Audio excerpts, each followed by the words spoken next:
Je vous présente la dernière montre connectée, la Samsung Gear S3. Comme vous pouvez le voir, un produit, on retrouve la lunette rotative qui a fait la force de Gear S2. Sur le côté, vous pouvez voir vos notifications, et de l'autre côté, tous les widgets. La nouveauté sur ce produit, c'est l'affichage Always On Display qui permet de visionner son cadran de manière permanente en couleur.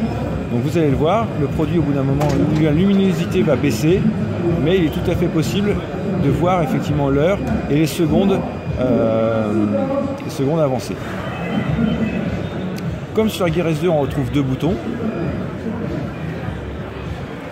Celui du haut permet de retourner au menu précédent.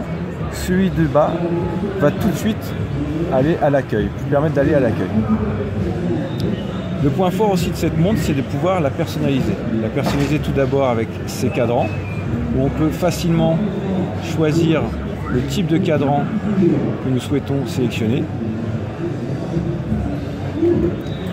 Et même parmi ces cadrans, pouvoir définir certains paramètres, la couleur. Pour certains,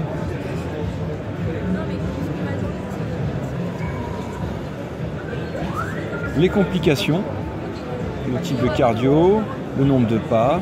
On peut vraiment choisir les informations qu'on souhaite visualiser à l'usage du produit.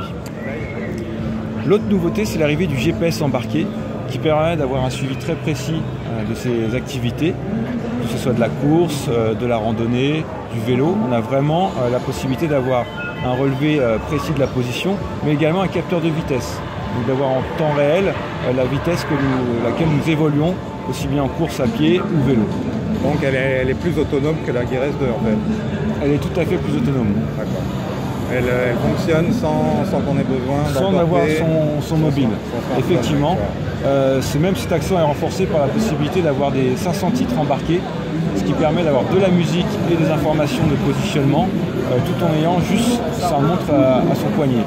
Et une fois que l'activité est terminée, vous rentrez chez vous, vous repérez avec un produit Samsung ou Android et vous avez vos informations via l'application SF. D'accord. Et au niveau de l'autonomie?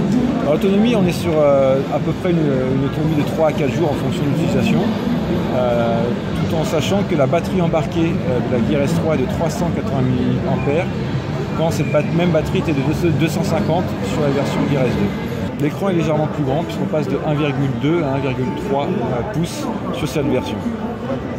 Et vous avez plus différents modèles en fait, ça c'est le modèle. Alors là devant vous c'est la version frontière, il existe, c'est la Gear S3 en version classique avec le cadran aluminium. Aluminium et non fronté. Exactement. Les boutons sont également différents, sur la version classique ils sont ronds, alors que sur la version frontière il y a un revêtement en polyuréthane qui permet de ne pas glisser lorsqu'on appuie sur ces boutons. Et dernière chose, cette montre est compatible avec des bracelets universels 22 mm. Donc il est tout à fait possible de personnaliser sa montre avec des bracelets NATO ou des bracelets cuir ou autres. Donc le produit est livré avec des bracelets de taille L et également un bracelet en taille S qui permet en fonction de sa taille de son poignet d'adapter le